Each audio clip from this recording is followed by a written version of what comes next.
Hello, and welcome here to part 2 in my little series here about my stitched scroll with a botanical theme. And I ended up last video, and of course I will put a link below here in the description box with the link to part 1. But I ended up have placed all my fabrics and showed you how I based all the small patches down here, and I can show you now they are sitting there nice and relatively flat, all of them, but I can show you here quickly. And it's a 1.5 meter here, and they are, see, I think they sit quite nice here and there, but I will start it at the other end. But so today my plan is to start the embroidery on this scroll here and do some stitching I think would look nice with the theme, and on color wise I would choose threads I think look nice here. But a warm welcome to you if you just have stumbled on my video here. My name is Lisbeth and I'm a Danish abstract mixed media artist who likes to do all sorts of things. So look at the playlists and find the subjects that interest you. If you're into slow stitching, look at playlist with that content.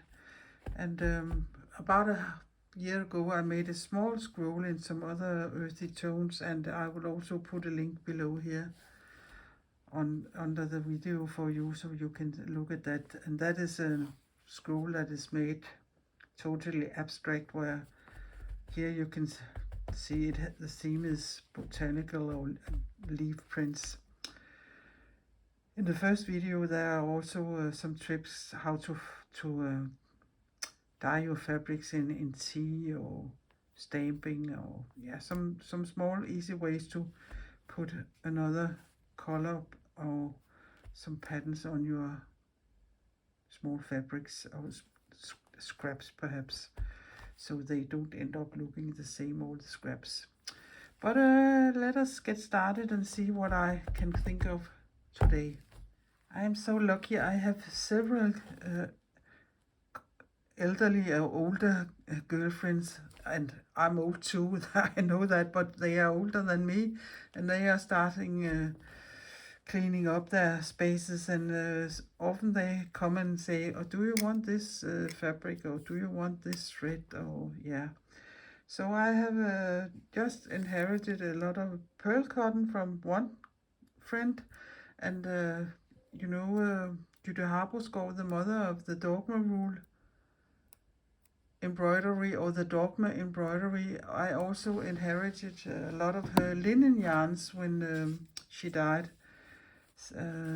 So this is a little thicker linen yarn, and it is quite different to stitch with linen yarn than with, for instance, wool. Wool is so forgiving and will lie exactly as you want it.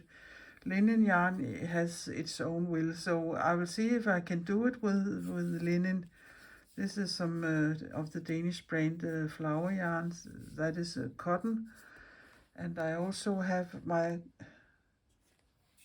beloved normal mercerized cotton, and I have another thicker mercerized cotton here. So I have a lot of different color thread in the color schemes of what there is on the scroll. So I will just pick what I fancy when I decide what I want to stitch. But I think to see if I'm able to stitch with this, and it is for knitting, and not for knitting, it is for stitching, because it's just a small skein or a hank or what is you call it, because normally this brand is known for making weaving yarns also, and there you buy them in big spools. But I will see if I can get it to lie nice and here on this fabric here. So I have just threaded my needle here, and I think I will use a lot of different feather stitches, because feather stitches is of course reminding me of branches or sticks, or you could put small leaves on them, or small French knot on some of the ends, and you can make them look quite botanical. But else I think I also will use a lot of seed stitches. Yeah, I haven't a big plan in my head for what I will do exactly. I will just start in this end and see what happens, and hopefully I would like it.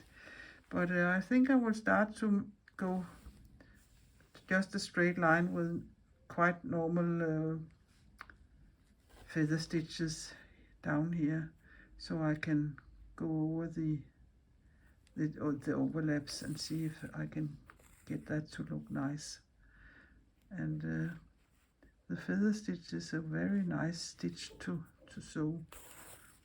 So you just come up and go down in the same level and make a loop and come up in that, and then you go from left to right all the way, and the more you go to one of the sides, the more curvy you can make it. But if you're unsecure on how to,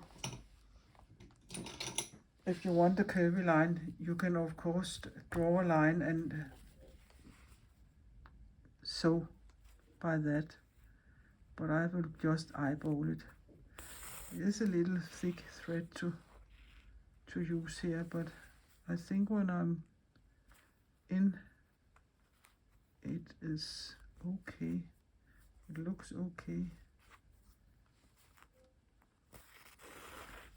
And this is, if you're right-handed like most people are, even though there are also many left-handed, it is also the easiest to stitch to the right side. It is not also, but it is a little more difficult to go on the left side, and so it is. And perhaps I'm putting my arm here over it so you can't see it. There. And into the loop and pull through. Yeah, like this. And I think it is okay. You can of course make them as small or as big or as angled as you like. That is up to you. You can also make them double or triple, or go several on to one side and several stitches to the other side. Yeah, you can there's a lot of variation you can do with this stitch. Ouch, and there I have a hole in my finger because I have been stitching on another scroll, but that isn't done yet. And I'm also still stitching on my big art quilt, and I can also put a link for a video for that if somebody is interested in my first attempt to make an art quilt.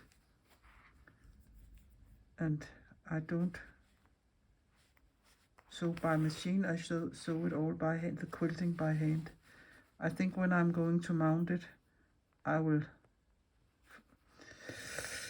probably find my sewing machine and do that, because that isn't so exciting, just to stitch a frame on it and put the binding on. But we will see. That is another story, and I'm not even halfway done with it yet. I really like the color here on this, so I think it looks very nice. But I will just go all the way down here to the end, and then I will make some other lines with this stitch here. And, I will take another thread so I I will make the same stitch here in this area, but I will use different threads, thick or thin, and I also have a quite bling bling one. It's not gold, but it is shiny like, yeah. I I won't swear here, but there.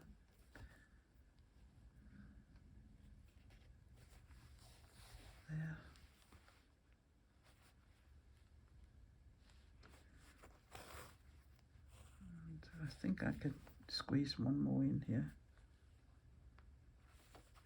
Yeah.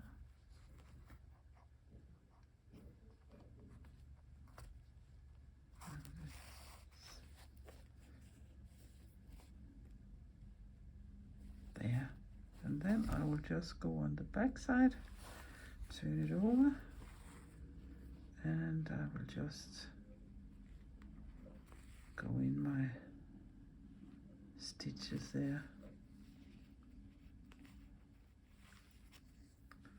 And into the loop.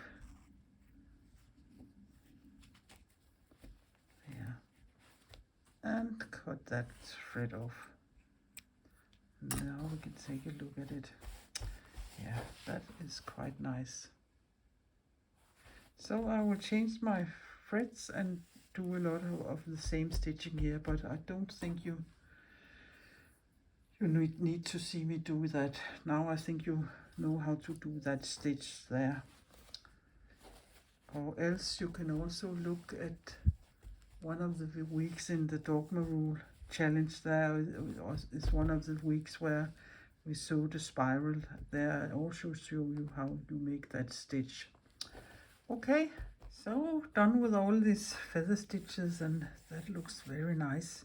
I had gone a little over the overlap there, and I like that, but I think I will do some kind of stem and a flower head of something there.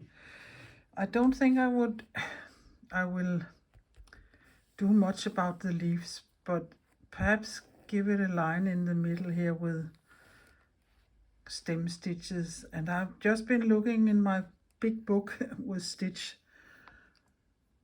how to stitch the different stitches, and in the book they sew them from the bottom and up, away from you.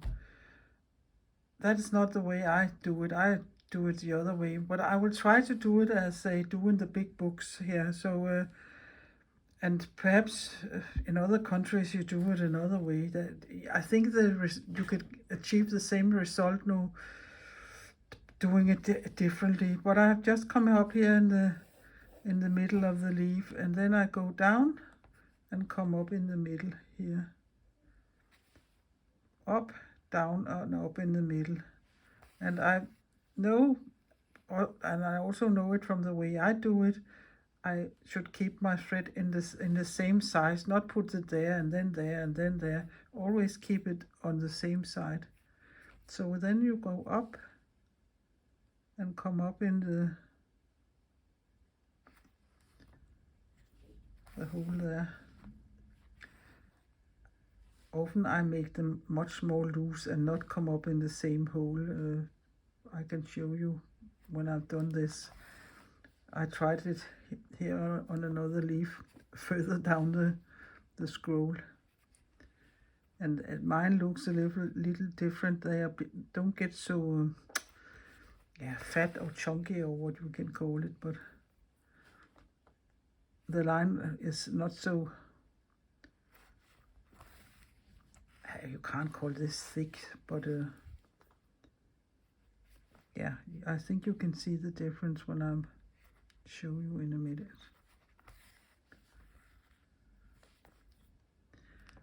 This is one of the stitches I have never liked to sew, and I don't know why. And that is perhaps why I have developed my own version of it. I think it is, I don't know about sewing away from myself.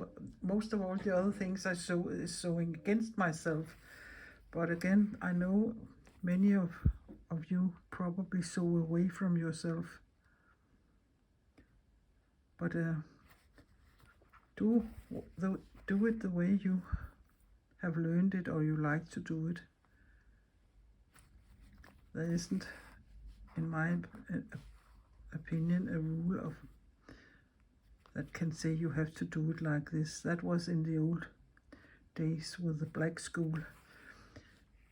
Here, as long as you get a result you like, I don't care how you get there. But that is the only thing I think I'm going to do with the leaves. I don't, yeah, you could also go all the way around it, but I don't think I will do this. It's not a clear, crisp print. It is a little blurry, so I think I would let it be like that. I am nearly there at the end. It is an awful stormy weather today here, so all the trees in my garden are making sounds, and I have some small things hanging from the roof and some of the trees where I feed birds, and they are also very noisy. There, that must be it. And that is a stem stitch sewn correctly. And now I can show you one I just sewn here, because yeah, it looks a little different, but I have sewn this way down and this way up, and here I haven't gone down in the same holes. I've gone in between, and so, but they look different, but it's the same family, I think. I will secure that thread, and then I think I will make, no, I can use the same thread perhaps. That could be nice, and use it for making a little cluster of seed stitches. Here, that is one stitch I really like to sew, and this is totally random. Small single stitches. The easiest stitch to stitch, but if you are very neat and not can get your mind loose person, you can perhaps have difficulties with stitching this stitch, because the more random you do them, the nicer it looks. And of course you can do them as small or as short as you like, and place them as close or as far apart as you like. That is also up to you. But you can see here, I will stitch a little more and secure my end, and then I will do some kind of flower here and see how long this video already is. I don't think I will be stitching all the scroll here on video, but I can take some, not focal points, but pick some out and say I'll stitch that, and don't do it step by step. Take the interesting things I think I want to do and show you that, and then I can always fill the rest in. So a lot of small stitches there, and then another color, and then the rest of the thread I just use there. And now I want to do some kind of flower here or a plant here. And if I have trouble with the stitch names, I have even more trouble with the names of plants. Here in Denmark we have something called wild carrots, and they are in fact quite poisonous, and people get rushes on their skin, and so if you touch them, and they are in the same family as yeah, I don't know what it is called, wild carrot, and oh yeah, I'm I'm in trouble here, but perhaps you can tell me. There's a whole family of these plants, and I think I will just draw here, so I have some things to stitch after. And yeah,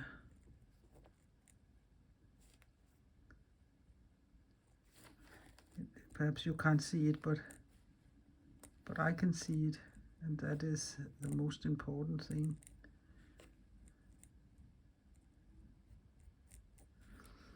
So I will just do back stitches here, and I have taken a pearl cotton number.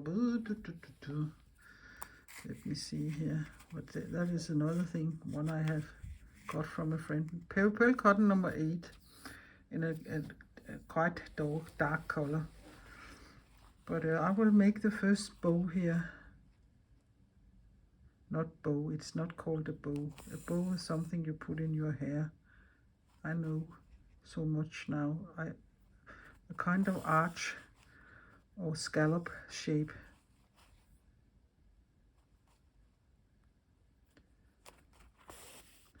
And back stitches is also a very simple stitch. You come up and you go one couple of inches back, no, not inches, millimeters, and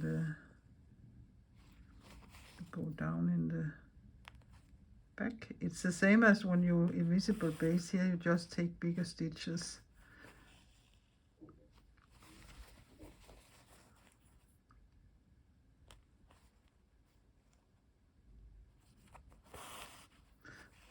And here I know I will cover my pencil line, so it doesn't matter.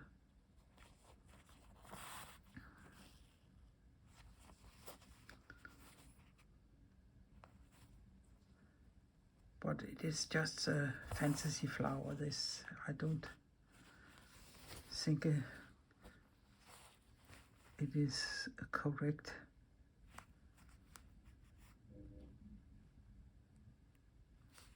But that doesn't matter. As long as the images feels like a flower, I'm happy about that.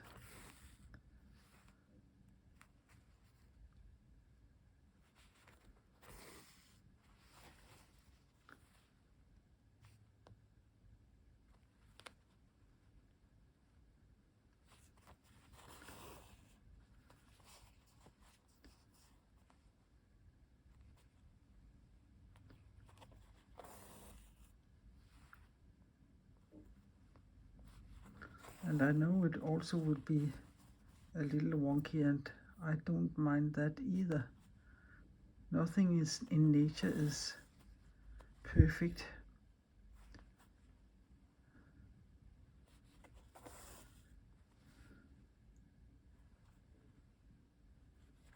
So here,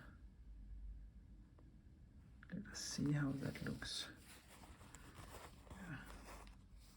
That is okay. It's a little wonky. And then I will just do the 2 other small scallop arch bow things here, and then I will decide how to do the stem. But now you can see how I've done that. Here they are, the flower head and the stem of the flower. And there you can really see I've done it correctly. This thing is so thread, so it can be harder to see, but here you can really see it. But I have some thread left over here, so I think I will make a French knot here at the top of each of the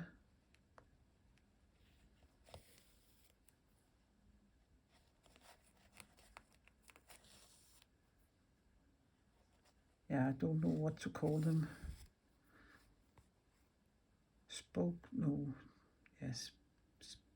I don't know what to call them.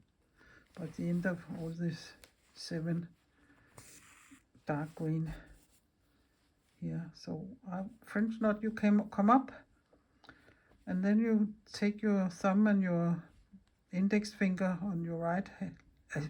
This is if you're right-handed.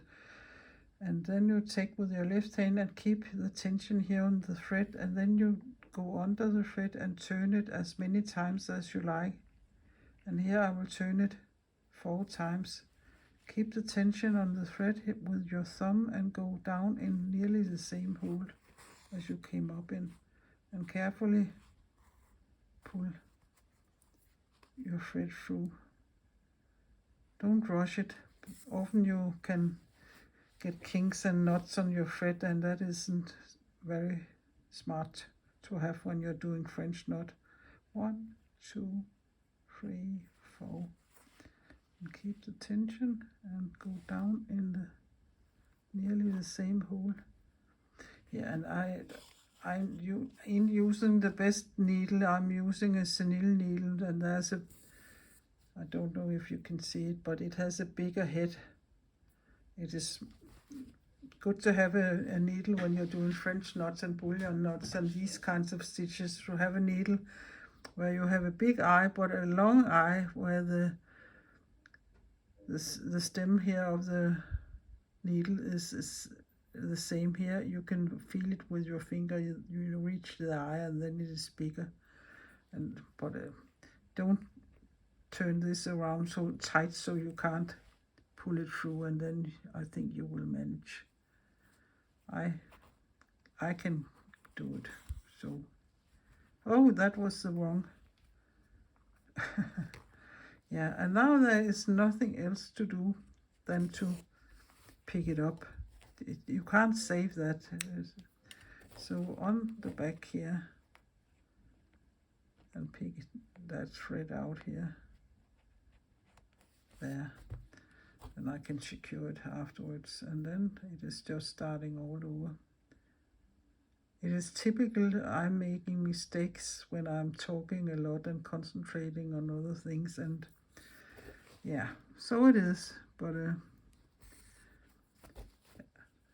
1, 2, 3, 4, and down here,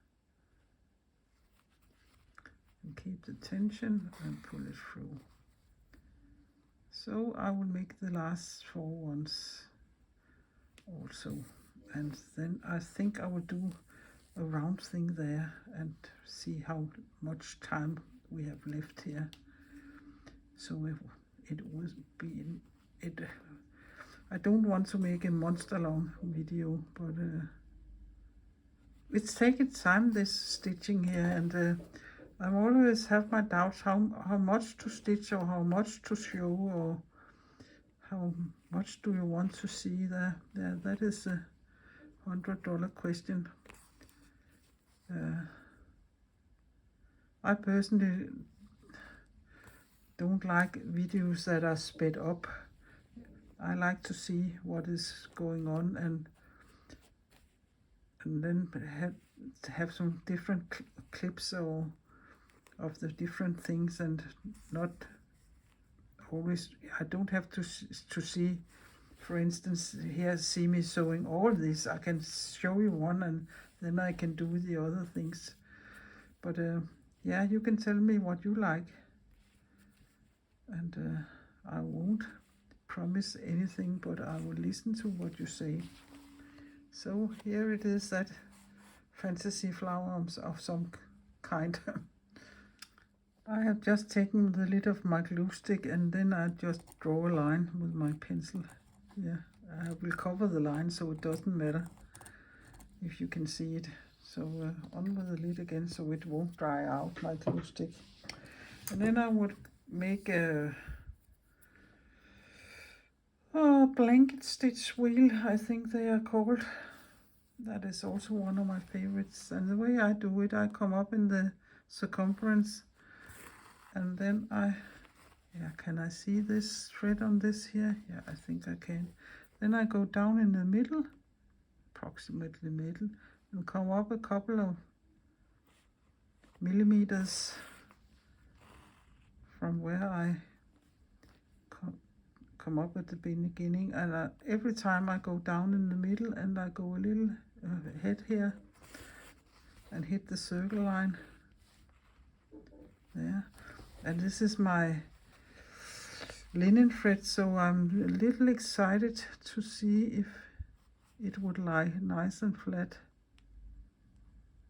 because as I said earlier, linen thread it is not always working with you. but I will see. We'll come up here in the circumference and go there, and that's the only thing you're doing all the way around. And here I would say always take, of course depending on how big your wheel is, but take a good long thread, because it's a little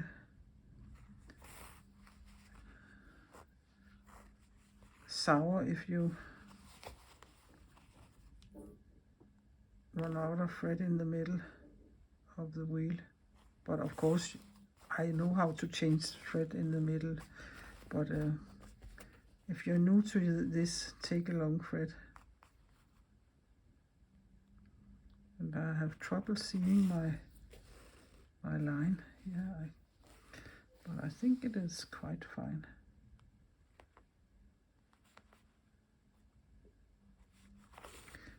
And now this is a quite heavy thread, but you can have a smaller or as little distance between the legs here of the circle as you like.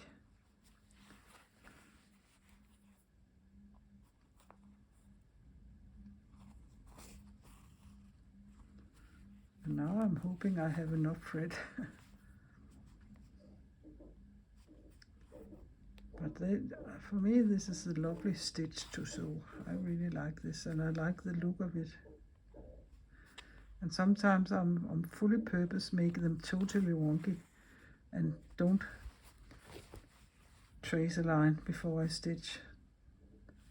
But in this case I traced a line. We are nearly there, then I can show you how to end it off. There.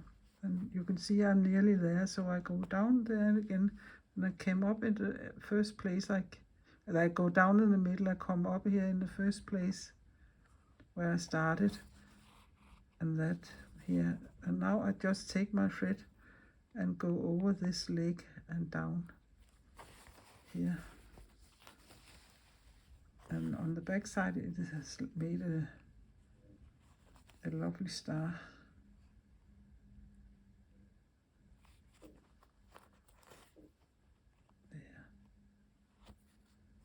And secure that, and I think that would be all in this video here. But we have also, and I have also done a little today. I think I will stitch some of the other areas and pick a few spots and perhaps make a third video. And if I would make it 4, perhaps that would be too much. But I will see next time how it develops. Yeah, okay. I couldn't help myself, so I just put some running stitches there and some running stitches around the leaf there. And I really like the look when it is like when you're quilting, it does something to the fabric, all these stitches. It just looks nice, I think. And there it perhaps could look a little flat, but on the other hand, I don't know if I want to stitch into that more than I already have done, but we'll see. I can always go back, and nobody is preventing me from jumping around on the scroll and doing it in that order I want, and I fancy to do. That is only my decision, but here I really like that make a big difference to me before and after I done these running stitches. And you can, of course, here they are parallel, but you can also offset them and make them smaller or bigger, or perhaps not bigger in this little scroll here. And there's only 10 centimeters here, but smaller you could have done them. And so far I like what I have been doing. But you never know what will happen during the process. Something will develop, and you perhaps will come up with new things you like better, and then you can go back and do something on perhaps there, if I find a way to do more about this here. But I think it is a funny way, not funny, but a nice way to work. Normally, I'm not very figurative because even though I like flora and fauna and that, but I seldom use such a thing in my stitching. And now I decided I will do it in this scroll, but and I like it, but it isn't something I will do a lot of. I think it's not, if you can say I have a style, this is perhaps not my style so much. More the grungy thing is perhaps more me. But now I give you options, so if you want to try it yourself, you can see many different ways I will attack this scroll here, and perhaps you can say, oh, I can use that idea, oh, I can do that, if you want to make a scroll yourself. And go for it, use some of all your scraps and make a scroll. And have something when you say sit in the couch in the evening looking telly. Have a small embroidery by you, and you can do it in your pace or in your time. It hasn't just to be finished at a certain specific time. Yeah, enough of me talking. I really hope you have been enjoying this video and you have learned something, perhaps some tips and tricks here, or some new stitches perhaps. You never know. When you stumble into something, you say, oh, I haven't seen that before. But if you have liked my little video here and you want to see more of it, please give my video a thumbs up, and please consider subscribing my little Danish channel so we can spread the good news. And there also is a notification bell if you want to get a notification every time I put a video up. If you're into this kind of stitching here, I will also encourage you to look at the playlist that's called the Stitch Circle Show Challenge. Every week I came up with a set of dogma rules and I show you how to embroider something specific on a circle. And if you're interested in doing such a challenge, you can hop on now, even though it started the 1st of January, but it doesn't matter. You can do it when you like to do it. So yeah, that was just a little extra info. But again, I will say, please be creative, and please take care. And also a very important thing, please be nice to each other. That's the only thing we ordinary people can be, that is nice to each other. So bye bye for now, and see you in not so in the far future with this project here. Hi.